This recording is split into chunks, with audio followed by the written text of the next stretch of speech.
Assalamualaikum warahmatullahi wabarakatuh.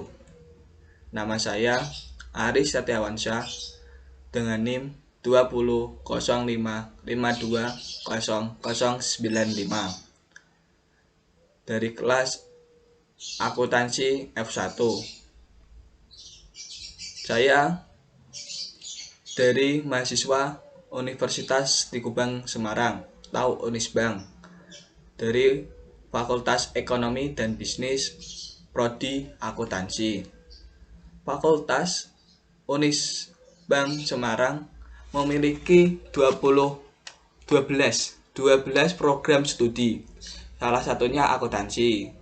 Program studi lainnya yaitu keuangan dan perbankan D3, manajemen informatika D3, perhotelan D3, akuntansi S1 manajemen, S1 sastra Inggris, S1 sistem informasi, S1 teknik informatika, S1 hukum, S1 teknik industri, S1 magister manajemen, S2 pendidikan profesi akuntan atau PPK. Dan Universitas Semarang atau Tikubang ada 2. Salah satunya di Kendeng, yaitu Jalan Kendeng 5 Bendan Ngisor Sampangan Semarang. Yang satunya lagi ada di Kampus Mugas. Alamatnya Tri Mugas, Tri Lomba Juang nomor 1 Semarang. Saya dari program studi akuntansi S1 akan menjelaskan tentang independensi dalam perikatan audit dan perikatan review.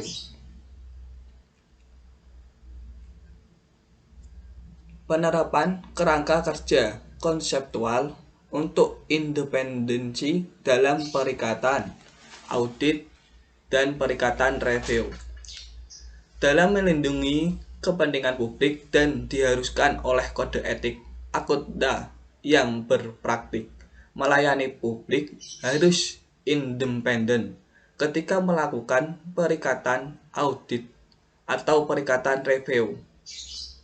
Bagian ini berlaku baik untuk perikatan audit dan perikatan review. Terminologi audit, tim audit, perikatan audit, klien audit, dan laporan audit berlaku sama untuk review. Tim review, perikatan review, klien review, dan laporan perikatan review. Jadi ini untuk melindungi kepentingan publik yang diharuskan oleh kode etik dan ada anggota-anggota yang berpraktik. Salah satunya penarikan audit, kliennya audit, dan laporan audit. Independensi terkait dengan prinsip objektivitas dan integritas. Ada 2. Independensi dalam pemikiran, sikap mental pemikiran yang memungkinkan untuk menyatakan suatu kesimpulan dengan tidak terpengaruh oleh tekanan yang dapat mengompromikan pertimbangan. 2. Independensi dalam penampilan menghindari dan faktor dan keadaan yang sangat signifikan sehingga pihak ketiga yang rasional dan memiliki informasi yang cukup. Independensi dalam pemikiran itu sikap mental untuk mencari kesimpulan yang tidak terpengaruh. Jadi menyatakan kesimpulan tidak dipengaruhi oleh orang lain, tidak mudah terpengaruh lah, yang tekanannya begitu, dan harus mempertimbangkan suatu kesimpulan. Yang keduanya penampilan, penghindaran fakta dan keadaan yang signifikan, harus rasional dan memiliki informasi yang cukup dengan fakta yang jelas. Selanjutnya, entitas dengan akuntabilitas publik. Jadi beberapa persyaratan dan materi aplikasi yang ditetapkan dalam bagian ini mencerminkan luasnya kepentingan publik dalam entitas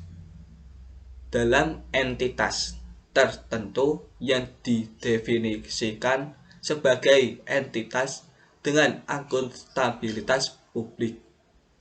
Kantor didorong untuk menentukan apakah memperlakukan entitas tambahan atau kategori entitas tertentu. Jadi entitas itu persyaratan materi yang ditetapkan mencerminkan luas kepentingan publik dalam entitas tertentu. Ada faktor-faktornya. Faktor sifatnya dari bisnis, seperti menangani aset dalam menjalankan kapasitas fidusia bagi sejumlah besar pemangku kepentingan. Contohnya mungkin termasuk lembaga keuangan seperti bank, perusahaan asuransi yang saya maksud, serta dana pensiun, yaitu ada dua faktornya, ukuran dan jumlah karyawan. Sifat dari bisnis yang dimaksud aset itu seperti kita gajian tapi dipotong tiap bulan untuk membayar dana pensiun yang akan kembali kepada kita di akhir, atau akan kita pensiun semakin kita tua harus pensiun, dan uang itu uang yang kita kumpulkan dari potongan gaji kita. Dokumentasi umum, independensi, perikatan audit, dan perikatan review. Kantor harus mendokumentasikan kesimpulan mengenai kepatuhan pada bagian ini dan substansi dari setiap diskusi yang relevan yang mendukung kesimpulan tersebut. Jadi dokumentasi itu sangat penting untuk barang bukti, seperti kita membuat video untuk didokumentasikan, untuk foto didokumentasikan untuk kesimpulannya, untuk hasil akhir, dan menjadi bukti yang relevan. Ini ada dua. Ketika pengamanan diterapkan untuk mengatasi suatu ancaman, kantor harus mendokumentasikan sifat ancaman dan pengamanan yang tersedia. Jadi kita harus mengamankan dokumentasi itu dengan seperti kalau misalnya di dalam laptop dikasih kata sandi, atau dalam HP berilah kata sandi, dan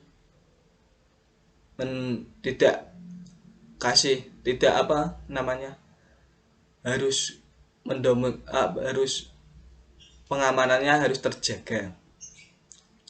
Yang B, ketika suatu ancaman memerlukan analisis signifikan, kan kantor menyimpulkan bahwa ancaman tersebut berada pada suatu level yang dapat diterima, maka kantor tersebut harus mendokumentasikan sifat ancaman, alasan kesimpulan.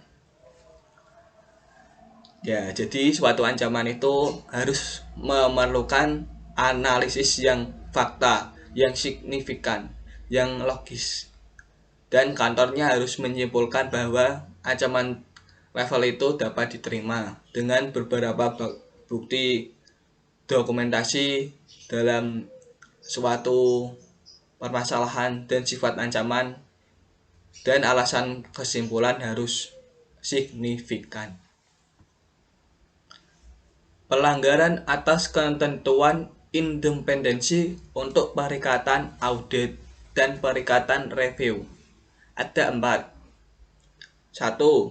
Mengakhiri penangguhan atau menghilangkan kepentingan hubungan yang memunculkan pelanggaran dan mengatasi konsekuensi dari pelanggaran tersebut. B. Mempertimbangkan apakah terdapat persyaratan peraturan perundang-undangan lain yang berlaku untuk pelanggaran tersebut. C. Mengomunikasikan segera pelanggaran tersebut sesuai dengan kebijakan prosedur. Yang D. Mengevaluasi signifikasi pelanggaran dan dampaknya terhadap objektivitas kantor dan kemampuan untuk menerbitkan laporan. Selanjutnya, imbalan. Pengertian imbalan itu sifat dan level atas imbalan, jenis remunerasi, jenisnya remunerasi lain dapat memunculkan ancaman kepentingan pribadi atau ancaman intimidasi. Seksi ini menetapkan persyaratan dan materi aplikasi spesifik yang relevan untuk menerapkan kerangka kerja konseptual dalam keadaan tersebut. Imbalan besaran relatif, yaitu ketika total imbalan yang dihasilkan dari suatu klien audit, dari suatu kliennya audit, dihasilkan dari kantor yang menyatakan opini audit merupakan sebagian besar dari total imbalan kantor tersebut, maka ketergantungan terhadap klien tersebut dan mengkhawatirkan akan klien tersebut jadi ancaman kepentingan atau ancaman inti.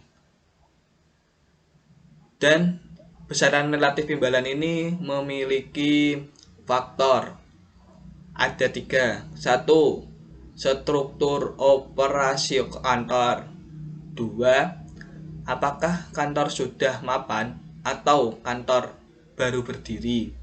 3. Signifikansi klien secara kualitatif. Selanjutnya, imbalan yang telah lewat jatuh tempo. Imbalan yang telah lewat jatuh tempo adalah ancaman kepentingan pribadi. Mungkin muncul jika sebagian imbalan yang signifikasi belum dibayar sebelum laporan audit tahun berikutnya diterbitkan. Secara umum, diharapkan bahwa kantor akan mensyaratkan pembayaran imbalan tersebut sebelum laporan audit tersebut diterbitkan.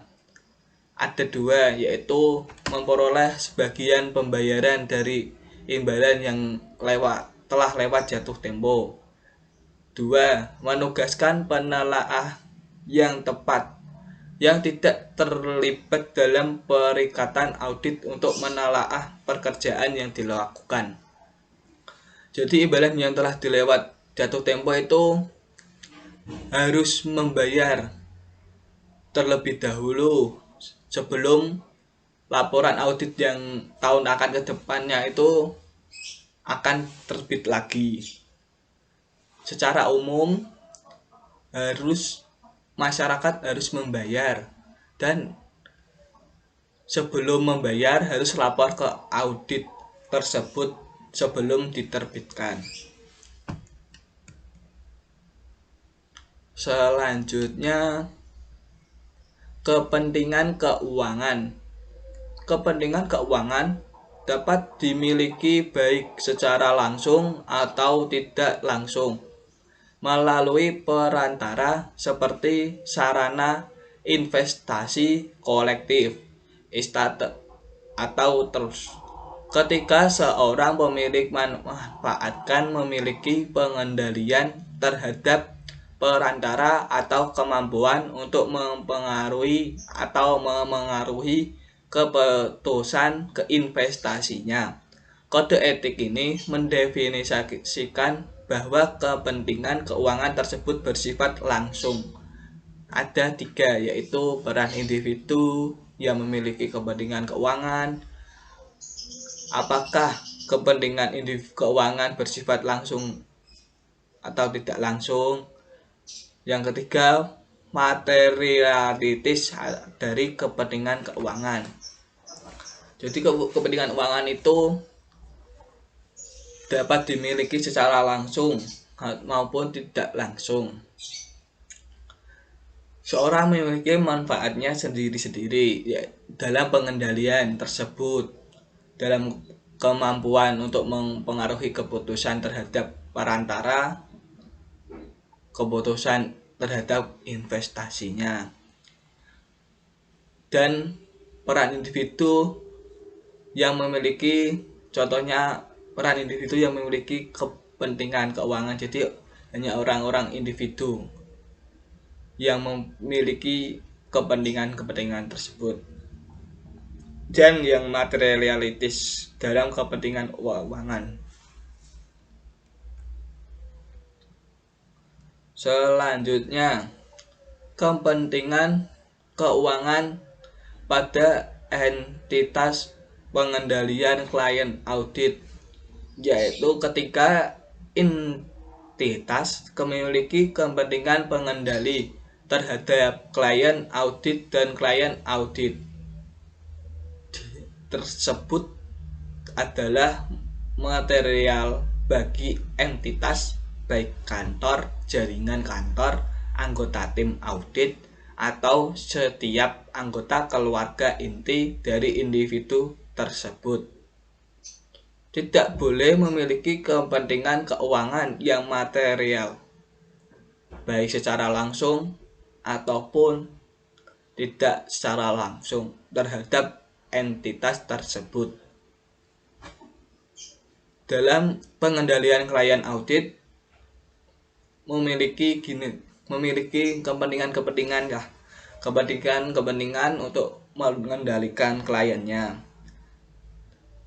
Yang kliennya yaitu yang seperti contoh materialitis bagi entitas, baik yaitu perkantoran, jaringan kantor, ataupun timnya dari audit tersebut. Selanjutnya, pinjaman dan jaminan. Pinjaman atau jaminan atas pinjaman dengan klien dapat memunculkan ancaman kepentingan pribadi. Seksi ini berisi referensi tentang materialitas atau pinjaman atau jaminan dalam menentukan apakah pinjaman atau jaminan tersebut material bagi seorang individu, maka gabungan kekayaan bersih individu dan anggota keluarga inti dapat diperhitungkan. Pinjaman ini yang dimaksud pinjaman dan jaminan yaitu pinjaman dari klien audit memunculkan kepentingan pribadi. Ada seksi untuk berisi referensi tentang materialitas atas pinjaman atau jaminan. Dalam menentukan pinjaman atau jaminan bagi seorang individu harus digabungkan kekayaan bersih individu dan anggota keluarga inti yang dapat diperhitungkan. Hubungan bisnis. Hubungan bisnis ini sangat erat dengan klien. Tahu manajemennya sangat erat dalam memunculkan atau dapat memunculkan kepentingan pribadi, ancaman intimidasi. Seksi ini bersifat referensi tentang materialitas atas kepentingan keuangan dan signifikansi dari hubungan bisnis. Hubungan bisnis ini harus erat dengan klien maupun dengan manajemennya, dapat memunculkan intimidasi. Selanjutnya, pembelian barang atau jasa. Pembelian barang dan jasa dari klien audit oleh kantor, jaringan kantor, anggota tim audit. Setiap anggota keluarga inti dari individu tersebut biasanya tidak memunculkan ancaman terhadap independensi. Jika transaksi tersebut dilakukan dalam transaksi bisnis yang normal dalam suatu transaksi yang wajar, yaitu yang dimaksud pembelian barang atau jasa yaitu pembelian dalam suatu jasa atau barang kepada dari klien untuk kantor. Jadi dari klien menjual barang atau jasa kepada kantor atau anggota tim atau setiap badan anggota. Seperti contohnya menghilangkan atau mengurangi besarnya transaksi. 2. Mengeluarkan individu tersebut dari tim audit. Jadi menghilangkannya, maksud itu menghilangkan itu seperti kita membeli, mendapatkanlah diskon, seperti itulah. Yang mengeluarkan individu tersebut dari tim audit, mengeluarkan seorang dari suatu tim. Dia dimaksud mengeluarkan individu dari tim audit. Selanjutnya ada pekerjaan dengan klien audit. Hubungan kerja dengan klien audit dapat memunculkan ancaman kepentingan pribadi, ancaman kedekatan, ancaman intimidasi. Seksi ini menetapkan persyaratan dan materi aplikasi spesifik yang relevan untuk menerapkan kerangka kerja konseptual dalam keadaan seperti itu. Jadi pekerjaan dengan klien, hubungan kerjanya memunculkan ancaman kepentingan diri kita atau kepentingan pribadi kita untuk kepentingan, dan ada ancaman kedekatan atau ancaman intimidasi. Seksi ini menetapkan persyaratan dan materi aplikasi yang spesifik dan yang relevan. Faktor-faktornya yaitu ada 3 faktor relevan dalam mengevaluasi level ancaman. Itu ada 3. 1. Posisi yang pernah dijabat individu di klien. 2. Keterlibatan apapun yang dimiliki individu dengan tim audit. 3. Rentan waktu sejak individu tersebut menjadi anggota tim audit atau rekan kantor atau jaringan kantor. Jadi yang dimaksud yang satu, posisi yang pernah dijabat individu dari klien. Jadi ada seseorang yang jabatannya pernah menjabati suatu kliennya, itu posisi jabatannya. Yang dimaksud kedua, keterlibatan suatu seseorang dengan tim audit. Jadi seperti saya dengan keterlibatan, jadi urusan saya dengan tim auditnya. Yang 3, rentan waktu sejak individu menjadi tim anggota audit, rekan kantor atau jaringan kantor.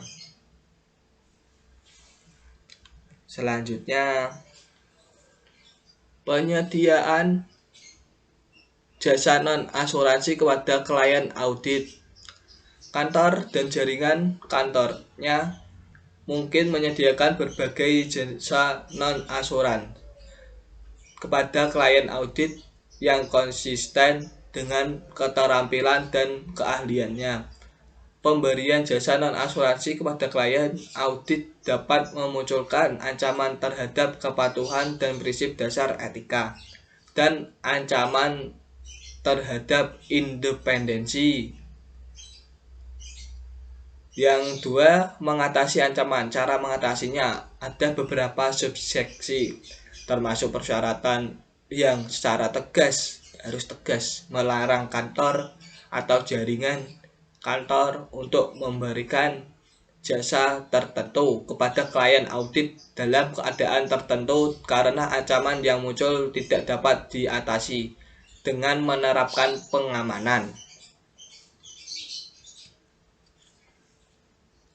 Selanjutnya, contoh aktivitas yang dianggap sebagai tanggung jawab manajemen. Asuransi. 1. Memutuskan rekomendasi yang diberikan kepada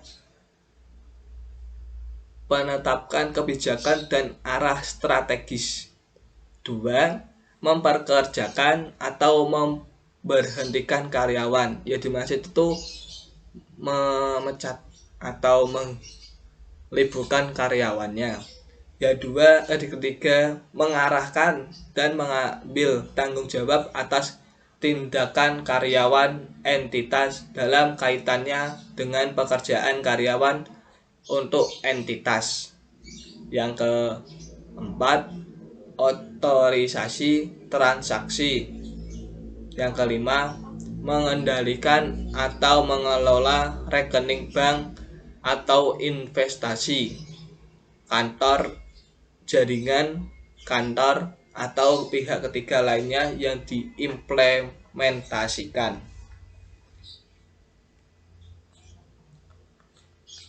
Jasa pembukuan dan akuntansi. Semua klien audit harus ada 3. Semua klien audit harus bisa menyusun, contohnya menyusun catatan akuntansi dalam laporan keuangan. Seperti di Universitas Siti Kubang itu juga diajarin dari 0 sampai bisa. Yang kedua, pencatatan transaksi. Dan terakhir 3, jasa penggajian. Manajemen bertanggung jawab atas penyusunan dan penyajian wajar atas laporan keuangan sesuai dengan kerangka pelaporan keuangan yang berlaku. Yang ke-1 ada 3 contohnya, mencatat atau mengubah jurnal. Yang kedua, menentukan atau menyetujui klasifikasi pos transaksi. Ketiga, menentukan kebijakan akuntansi dan perlakuan akuntansi yang sesuatu kebijakan tersebut. Selanjutnya, jasa akuntansi dan pembukuan yang bersifat rutin atau mekanis. Jasa akuntansi dan pembukuan yang bersifat rutin atau mekanis membutuhkan sedikit atau tidak ada pertimbangan profesional. Ada 4 faktor, yaitu perhitungan atau penghitungan penyusutan aset tetap ketika klien menentukan kebijakan akuntansi, dan estimasi masa manfaat aset dan nilai residu. 2. Pembukuan transaksi yang dikodifikasikan oleh klien ke buku besar. 3. Pembukuan jurnal yang disebut klien ke neraca saldo. 4. Yang keempat, penyusun laporan keuangan berdasarkan informasi dari neraca saldo yang disetujui klien dan menyusun catatan atas laporan keuangan terkait berdasarkan catatan yang disetujui klien. Jasa perpajakan. Jasa perpajakan memberikan jasa kepada klien audit yang memunculkan ancaman telaah pribadi, ancaman advokasi. Jasa perpajakan terdiri atas berbagai jasa, termasuk aktivitas seperti penyusunan surat pemberitahuan pajak atau disebut SPT. 2. Perhitungan pajak untuk tujuan mempersiapkan jurnal akuntansi. 3. Perencanaan pajak dan jasa konsultasi pajak lainnya. 4. Jasa perpajakan yang melibatkan penilaian. 5. Bantuan dalam penyelesaian sengketa pajak. Dan yang faktor-faktor ini sudah di Universitas Tigubang Semarang diajarkan dengan mudah, dengan cara-cara yang cepat. Selanjutnya, sementara subseksi ini berhubungan dengan setiap jenis jasa pajak yang tercantum di atas berdasarkan judul yang terpisah. Dalam praktiknya melibatkan penyediaan jasa perpajakan yang sering berkaitan. Jasa penyusunan SPT pajak membantu klien terkait kewajiban pelaporan pajak dengan menyusun dan mengumpulkan informasi jumlah pajak terutang, biasanya pada formulir standar yang disyaratkan untuk diserahkan kepada otoritas perpajakan yang berwenang. Dan pengertiannya tersebut memberikan advice tentang penyusunan SPT pajak atas transaksi masa lalu dan atas nama klien audit, menanggapi permintaan otoritas perpajakan terkait informasi dan analisis tambahan, misalnya memberikan penjelasan dan dukungan terhadap pendekatan tersebut atau pendekatan yang dipilih. Sekian yang bisa saya sampaikan. Mohon like dan subscribe ke channel saya biar dapat berkembang dan membagikan ilmu-ilmu yang bermanfaat. Seperti apa yang dikatakan dosen pengampu saya, bahwa like dan subscribe tersebut kepada apa yang ilmu yang bermanfaat itu akan menjadikan sedekah jariah. Dan saya meminta agar bisa mengembangkan channel ini dan bermanfaat bagi orang-orang sekitar atau orang-orang lain yang membaca atau menyimak video saya hingga akhir. Seperti apa yang dikatakan pepatah-pepatah, carilah ilmu meskipun di negeri Cina, karena mencari ilmu itu wajib bagi setiap muslim.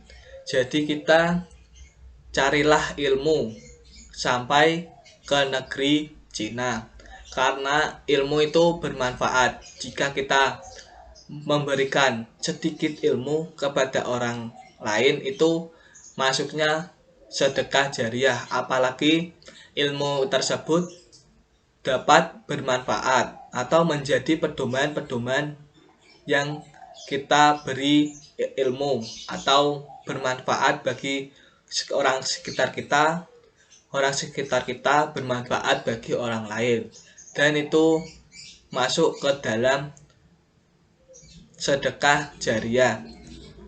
Sama saja kita tinggi ataupun kaya tetapi tidak memiliki ilmu, sama sekali kita memiliki adab tetapi tidak mempunyai ilmu. Jadi kita harus setara, harus mencari, harus ada ilmu, harus menjadi adab.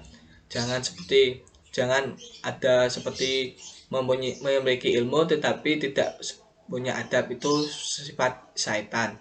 Jadi kita harus setara, harus memiliki ilmu dan memiliki adab yang baik. Jadi like dan subscribe channel saya, semoga bermanfaat dan berkembang.